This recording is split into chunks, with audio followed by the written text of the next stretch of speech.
Hello everyone, welcome back to our YouTube channel study with student. तो ये कुछ current news हैं और नेशनल इंटरनेशनल न्यूज़ जैसे कि आपको पता है ये अपलोड पर डे होती हैं। तो आज इवनिंग में अपलोड होया करेंगी ताकि पूरा कंटेंट आपको इजीली समझ में आ जाए और आसानी से रात को आप कुछ 15-20 मिनट अपने कीमती समय से निकाल के देख पाएँ और समझ पाएँ, तो आपको एग्ज़ाम में भी हेल्प मिलेगी इससे। तो आज की शुरुआत करते हैं। तो 31/03/2024 की न्यूज़ हैं ये सारी, तो इनको शुरुआत करते हैं। तो पहली न्यूज़ आई है food waste index.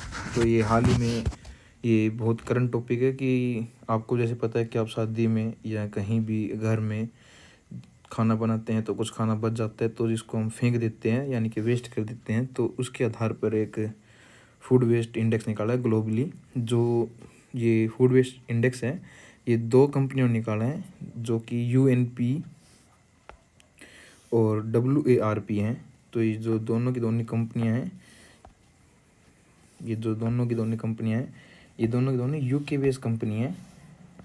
UK based company, बहुत कंपनियां UK बेस्ड, और जो दोनों कंपनी है वो नॉन प्रॉफिट कंपनी है, नॉन प्रॉफिट कंपनी। तो पहले तो ये बात कि नॉन प्रॉफिट कंपनी क्या होती है। एक नॉन प्रॉफिट कंपनी उसको कहा जाते हैं जिसके एसेट जो होते हैं, जिनके रुपए जो होते हैं किसी इंडिविजुअल के नहीं होते, और जो रुपए से आते हैं या इनके अंदर इन्वेस्ट किए जाते हैं वो पब्लिक हेल्थ पे ही या पब्लिक के ऊपर ही खर्च किए जाते हैं, लोगों के ऊपर ही खर्च किए जाते हैं। इससे पर्टिकुलर किसी एक आदमी का कभी फ़ायदा नहीं होता है, तो उसको कहते हैं नॉन प्रॉफिट कंपनी। तो हम ये देखते हैं कि ये है क्या और इस रिपोर्ट कब आई है। तो ये 2024 में रिपोर्ट आई है जिसने 2023 का डाटा दिया है। 2023 का डाटा है, 2024 में रिपोर्ट आई है, पब्लिश हुई है। तो इसके अकॉर्डिंग क्या है कि हम जो 1 अरब की लगभग 1 अरब किलो फूड वेस्ट करते हैं पर डे डेली। इसके अंदर आप ये देखिए कि जो फूड वेस्ट है उसके अंदर दोनों चीज़ काउंट की गई।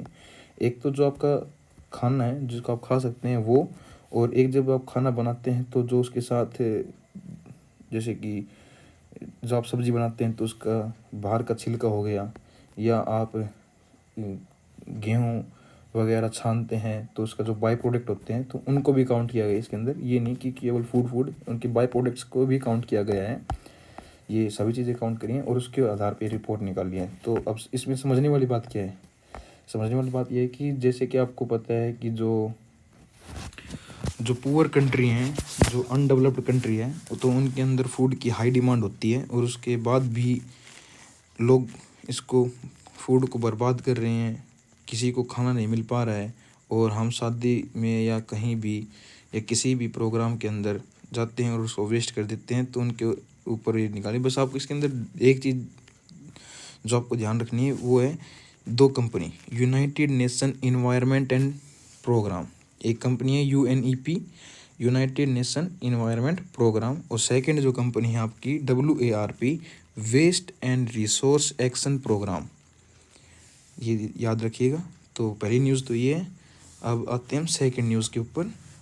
तो जो सेकंड न्यूज़ है वो है जो भूटान के ऊपर। हाल ही में जो प्राइम मिनिस्टर अपने नरेंद्र मोदी हैं, PMO इंडिया,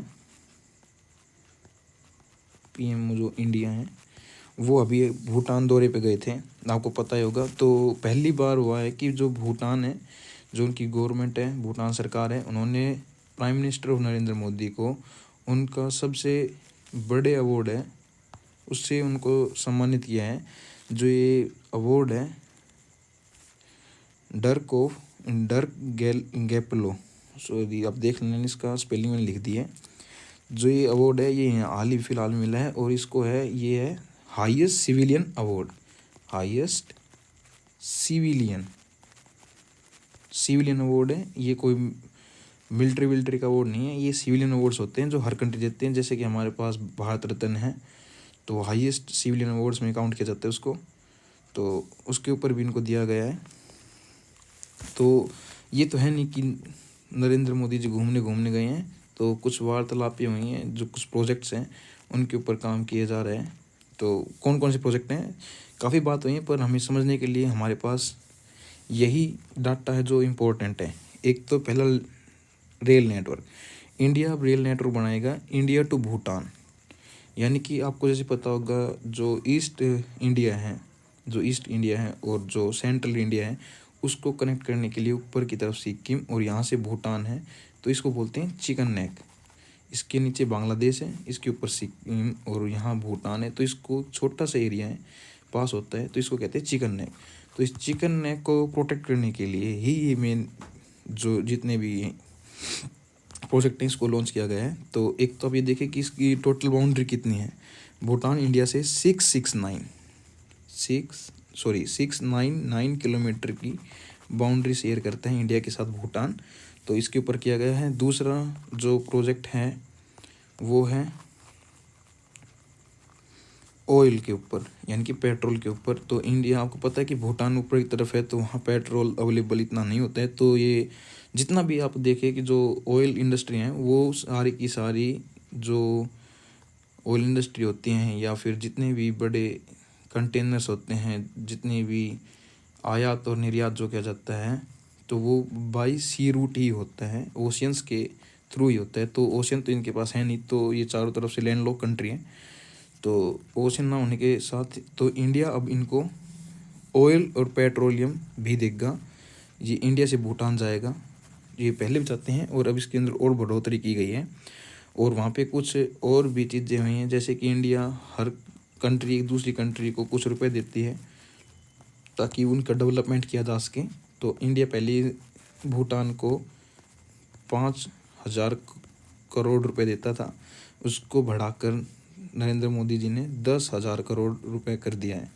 तो आप तो एक ये चीज़ समझिए कि कई इतने रुपए क्यों दिए गए हैं। तो आप ये देखिए कि आपको पता है कि चाइना हमारे चारों तरफ बैठा हुआ है, उसने पाकिस्तान को एक तरीके से ख़रीद रखा है। पाकिस्तान उसने ख़रीद रखा है, श्रीलंका उसने ख़रीद रखा है, नीचे मालदीव्स है, उनके साथ हमारे अच्छे नहीं बन रहे रिश्ते। इस तरफ जो म्यांमार है उनके अंदर तो तानाशाही सरकार आ चुकी है, वहाँ तो मिलिट्री रूल चल रहा है, तो वहाँ से तो कुछ हो नहीं सकता। तो एक बचा हुआ भूटान है। तो आप इसको याद रखिएगा कि भूटान के अंदर ये क्या क्या है। एक आपको बताता हूँ मैं भूटान की अच्छी बात। जो भूटान 2017 में, आपको पता है कि जो हमारा चाइना के साथ थोड़ा डिस्प्यूट हुआ था, तो जो चाइना की आर्मी को काउंटर करने के लिए इंडिया ने भूटान से कहा था कि आप अपनी ज़मीन यूज़ कर लेने दीजिए, आप अपनी हमें लैंड यूज़ कर लेने दीजिए। तो भूटान ने अपनी इंडिया को लैंड यूज़ करने दिया था, वो 2017 के अंदर लैंड यूज़ करने दिया था। तो इससे ये पता चलता है कि भूटान हमारा काफ़ी अच्छा दोस्त भी है। और एक इसके अंदर और है जो सबसे ज़्यादा इम्पोर्टेंट है, वो ये है जॉइंट नाम से एक चीज़ है, इसको कहते हैं plan of action on space corporation. तो ये एक नई चीज़ शुरू की गई है कि अब हमारे इसरो वगैरह और जो अन्य स्पेस ऑर्गेनाइजेशन है वो भूटान के साथ मिलके एक स्पेस कोऑपरेशन के तहत काम करेंगी। तो एक ये रिपोर्ट है। अब चलते हैं नेक्स्ट न्यूज़ के ऊपर। तो जो नेक्स्ट न्यूज़ हमारे पास आ रही है वो है नो माइक्रो प्लास्टिक। ये एक आर्टिकल लिखा गया था, पब्लिश हुआ है द हिंदू में ही। तो ये आर्टिकल है क्या, और ये आर्टिकल क्या बताता है कि ये है कि पहले तो माइक्रो प्लास्टिक क्या चीज़ होती है।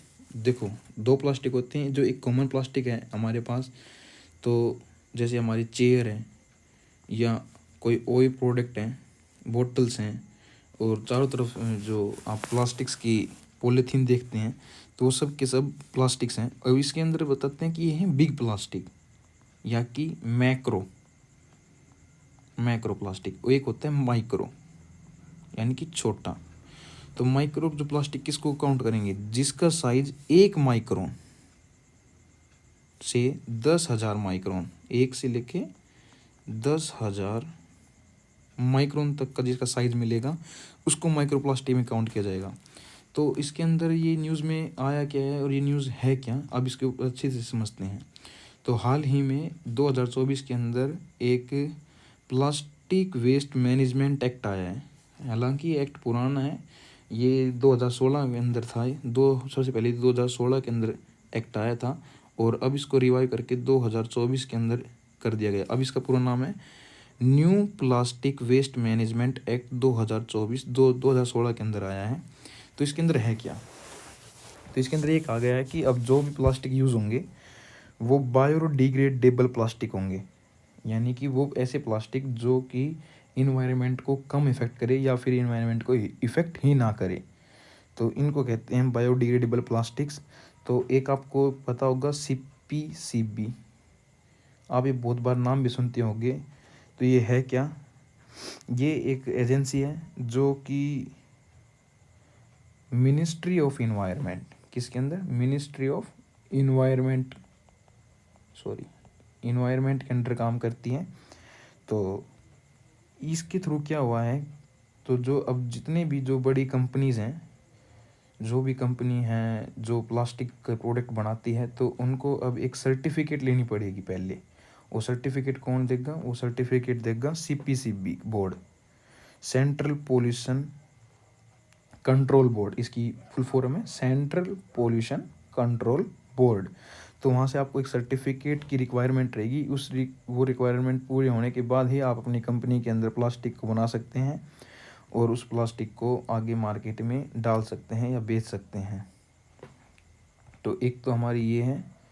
और इसके अंदर अब हम समझते हैं अगला पॉइंट कि जो अब आपको बताता हूँ मैं, ऊपर आपको दिखाई नहीं दे रहा होगा पर मैं बता देता हूँ कि 2 प्रकार के माइक्रो प्लास्टिक होते हैं, प्राइमरी और सेकेंडरी। यानी प्राइमरी को हम डायरेक्ट माइक्रो प्लास्टिक भी बोलते हैं। डायरेक्ट यानी कि जैसे कि आपने कभी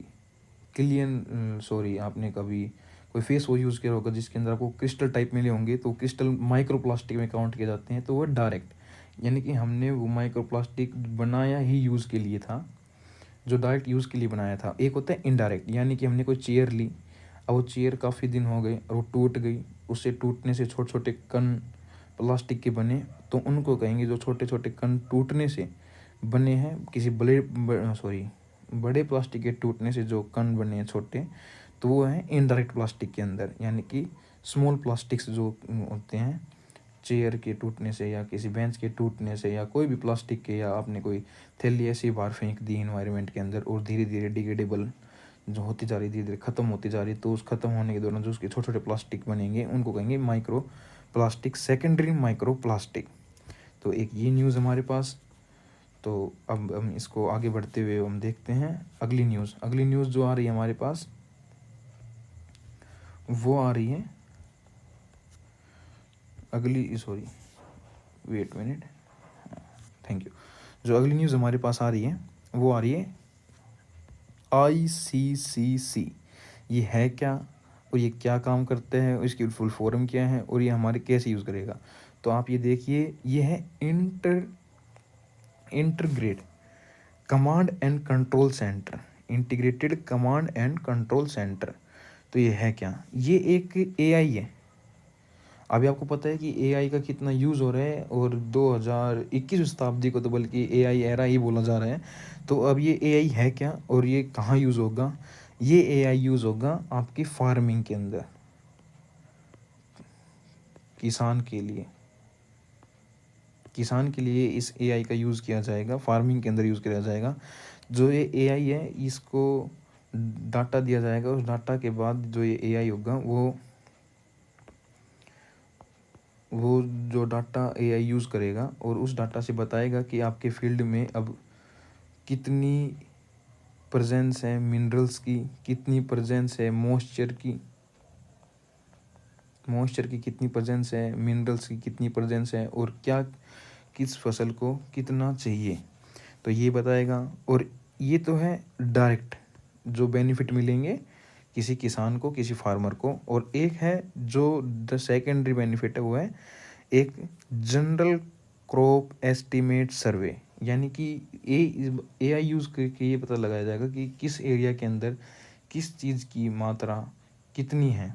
यानी कि मान लीजिए आज आपने कोई फसल बोई है, तो इससे ये पता लगा जाएगा कि उस फसल को वहाँ लगाने से, वहाँ फसल को उगाने से कितना हमें प्रोडक्शन मिलता है, उसको कम करने से उसकी जगह अगर दूसरी लेके आएँ तो कितना प्रोडक्शन मिलेगा, मैनेजमेंट कैसे होगा, और ये सब कुछ ये है गवर्नमेंट के लिए। तो मान लीजिए आप कहीं आप वो पता भी होगा जो गवर्नमेंट है वो अलग अलग, जैसे कि आपको वो देती हैं सब्सिडी, आपकी फसल ख़राब होगी तो आपको एक सब्सिडी मिलती है, तो वो जो सब्सिडी जो फसल ख़राब होने की वो सरकार देती है, तो वो इसके थ्रू दी जाएगी जनरल क्रॉप एस्टिमेशन सर्वे के बाद, कि एआई के थ्रू उसका यूज़ किया जाएगा, उसके पता लगाया जाएगा कि भाई 30% क्रॉप ख़राब हुई है या 40% क्रॉप ख़राब हुई है या कितनी परसेंट क्रॉप ख़राब हुई है किसी नेचुरल से या मैन मेड डिज़ास्टर से। तो इसके ऊपर एक ये छोटा सा है, इसको भी थोड़ा ध्यान रख लीजिएगा। ज़रूरी जो है वो ये है, जनरल कॉरपोरेशन एस्टिमेट सर्वे किसके अंडर आता है, ICC, integrated command and control centre. ये किसके लिए है, ये फार्मिंग के लिए। ये किसके अंडर काम करता है, ministry of farming, ministry of farming के अंडर ये आता है। और जो अगला अभी आप देखिए जो अगली न्यूज़ आ रही है वो है एफडीआई। ये एफडीआई क्या चीज़ है और ये एफडीआई क्या चीज़ है और ये क्या काम करेगी, अब ये देखिए। तो ये देखिए एफडीआई जो है वो है इंडियाज़ फॉरेन डायरेक्ट इन्वेस्टमेंट।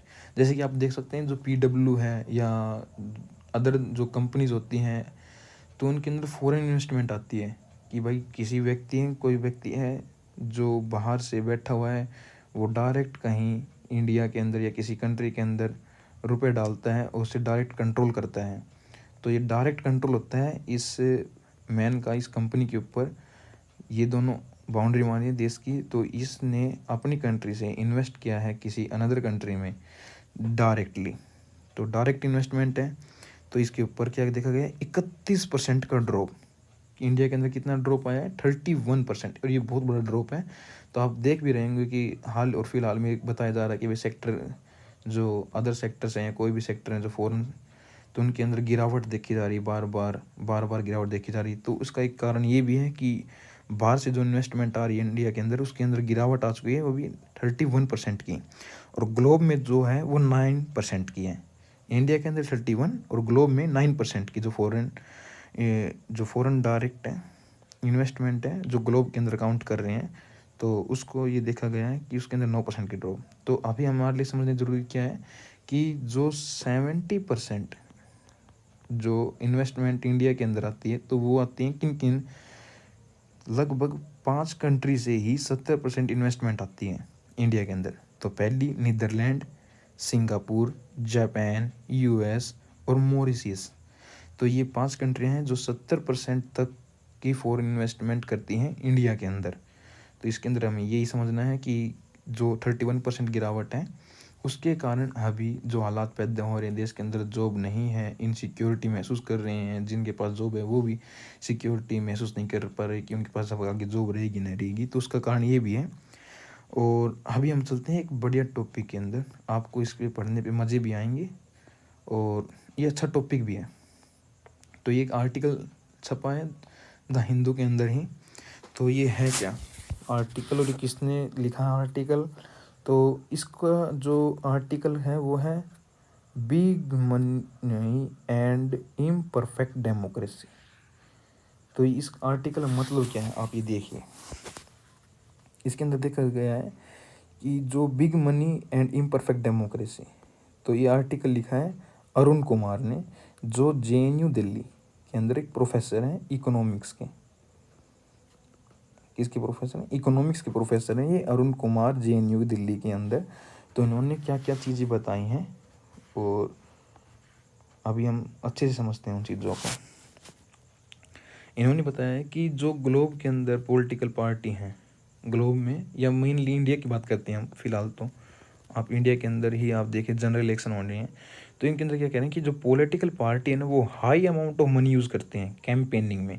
जब कोई पॉलिटिकल पार्टी वोट के लिए जो मनी यूज़ करती है तो उसको कहते हैं कैंपेनिंग। तो कैंपेनिंग जो करती है कि भाई हमें वोट दीजिए, तो उसके लिए रैली कंडक्ट करनी या उसके अंदर फ्रीबीज़ बांटनी, अब आपको बताएंगे फ्रीबीज़ भी क्या होती हैं। तो ये फ्रीबीज़ बांटनी, तो ये सब कुछ मनी से किया जाता है और ये बहुत हाई अमाउंट ऑफ मनी है, ये बहुत high amount of money use होता है। तो अब इसके अंदर इनका कहना क्या है कि इंडिया के अंदर क्या है कि जो पीपल हैं वो पुअर हैं, लैक ऑफ एजुकेशन है, जॉब इनसिक्योरिटी हैं और बहुत सी चीज़ें हैं जो बहुत कम हैं। तो अभी मैं आपको बताता हूँ एक सबसे अच्छी बात कि भाई मान लीजिए आज कोई गवर्नमेंट आती है ए, तो ए गवर्नमेंट आपसे कहेगी कि हम आने वाले 10 साल में 10 ईयर्स के अंदर, आने वाले 10 ईयर्स के अंदर ये कर देंगे, जॉब दे देंगे, ये प्लान कर देंगे, वो प्लान कर देंगे, या इंडिया को वहाँ पहुँचा देंगे। तो आप एक चीज़ ध्यान रखिएगा कि जो पार्टी आई है वो केवल 5 ईयर के लिए है। कितने के लिए? Only 5 year. और उसने आपको प्लान कितने का बताया है? 10 का। अब ये तो पक्का है नहीं कि वो अगली बार वो सरकार उसकी रहे, वो पॉलिटिकल पार्टी पावर में रहे या ना रहे। तो ये तो 5 साल के लिए है। तो आप हमेशा जब भी देखिएगा तो आप ये चीज़ देखिएगा कि कोई पॉलिटिकल पार्टी के यदि आपको कोई भी कहती है कि हम 10 साल में ये कर देंगे, वो कर देंगे, तो आप उस पर बिलीव नहीं करिएगा। आप सिर्फ एक ही बिलीव करिएगा कि यदि कोई पॉलिटिकल पार्टी ए वो कहती है कि हाँ हम भाई 3 ईयर के अंदर, 3 ईयर के अंदर 60% को जॉब दे देंगे, वो ये नहीं कह रही कि 100%, वो कह रही 60% को जॉब हम दे देंगे विद इन 3 ईयर। तो आपके पास एक चांस रहेगा कि आप 5 साल के बाद उनसे क्यों क्वेश्चन कर सकते हैं या 3 साल के बाद कोई क्वेश्चन कर सकते हैं। पर यदि कोई पॉलिटिकल पार्टी कहती है कि 10 साल में हम 100% कर देंगे, तो वो तो बिल्कुल ही गलत हो जाएगा। तो क्योंकि ज़रूरी तो नहीं है कि उसी को ही वोट मिले और वो भी अपना पल्ला झाड़ लेगी कह के कि भाई हम तो सरकार, हम तो पावर में आ ही नहीं पाए, तो वो अपना पल्ला झाड़ लेगी। तो आप ये चीज़ देखिए कि ये जो पॉलिटिकल पार्टी है ये कैसे लोगों को बेवकूफ़ बना रही हैं, पागल बना रही हैं। तो इनका कहना है कि जो ये पॉलिटिकल पार्टी मनी यूज़ कर रही हैं कैंपेनिंग में, अगर उसको हम एजुकेशन सेक्टर में, हेल्थ सेक्टर में और अदर सेक्टर में यूज़ करें तो इंडिया की जो जीडीपी है वो ग्रोथ कर जाएगी, इंक्रीज़ हो जाएगी बहुत हाई रेट से। जिस रेट से अब कर रही है उससे कई ज़्यादा गुना रेट से करेगी, क्योंकि सबके पास एजुकेशन होगी, सबके पास हेल्थ अच्छी होगी। तो जब दो चीज़ें आपके पास अच्छी हैं तो आपकी ऑटोमेटिक एबिलिटी होगी इनकम की, चाहे आप इंडिया के अंदर काम करें या फिर फॉरेन में इंडिया के बाहर काम करें, तो आप अल्टीमेटली आप पैसा बना लोगे। पर अगर वो कहते हैं कि भाई हम पॉलिटिकल पार्टी आपको कहीं ले जाते और कहते हैं कि भाई हाँ अब हम आपको लैपटॉप दिलाते हैं, आई कि हम सरकार आएगी तो हम लैपटॉप बांटेंगे, स्कूटी बांटेंगे या फिर अन्य चीज़ें बांटेंगे, तो इनको कहते हैं फ्रीबीज़। तो ये आपको एक तरीके से फ्रीबीज़ होती हैं। तो आप इन पे बिलीव नहीं करिएगा, ना इनको कभी लीजिएगा। आपको एजुकेशन लेनी चाहिए, ये फ्रीबीज़ के चक्कर में कभी नहीं पड़ना। एक ये अच्छा पॉइंट इन्होंने रखा है, ये इनका कहना है, अरुण कुमार जेएनयू के दिल्ली के प्रोफेसर का है। तो आज के लिए तो इतना ही है और कल के लिए फिर एक बार न्यूज़ के साथ हम आएंगे, आपको फिर समझाएंगे। तो आशा करते हैं कि आप हमारे साथ बने रहेंगे। और हाँ, इनके अंदर एक जो मैं आपको बताना भूल गया, इम्परफेक्ट डेमोक्रेसी। इम्परफेक्ट डेमोक्रेसी का मतलब क्या होता है, जैसे आप यूएस में देखें या यूएस में देखें या यूरोपियन यूनियन के अंदर देखें, तो उनके अंदर कभी भी कैंपेनिंग के अंदर इतने रुपए नहीं खर्च किए जाते हैं। हालांकि वो भी डेमोक्रेटिक पार्टी हैं, पर उनके अंदर लिमिटेशन होती है और उसके ऊपर काम किया जाता है। अभी इनके ऊपर क्या है कि ये इम्परफेक्ट डेमोक्रेसी को रिप्रेजेंट करते हैं, फ्रीबीज को बांटने से इम्परफेक्ट डेमोक्रेसी क्रिएट हो जाती है। तो एक ये पॉइंट याद रखिएगा कि बिग मनी है, उस मनी के कारण ही इम्परफेक्ट डेमोक्रेसी आ रही है, क्योंकि वो मनी ज़्यादा देश में यूज़ नहीं किया जा रहा है, वो देश के लिए यूज़ नहीं किया जा रहा है, वो यहाँ के लोगों के लिए यूज़ नहीं किया जा रहा है, वो कि बाहर के लिए यूज़ किया जा रहा है। तो ये बिल्कुल ही गलत है। सॉरी, बाहर के लिए नहीं, अब पॉलिटिकल पार्टी को पावर में आने के लिए यूज़ किया जा रहा है। तो ये बहुत गलत चीज़ें होती हैं, तो आप इनको अच्छे से समझ लीजिएगा। और मैं एक बार दोनों को पेज को एक बार रब कर देता हूँ, और आप स्क्रीनशॉट लेना चाहें तो आप स्क्रीनशॉट ले सकते हैं। तो मैं इनको रब कर देता हूँ हाइलाइट्स को, और आप स्क्रीनशॉट लेना चाहें तो आप स्क्रीनशॉट ले सकते हैं।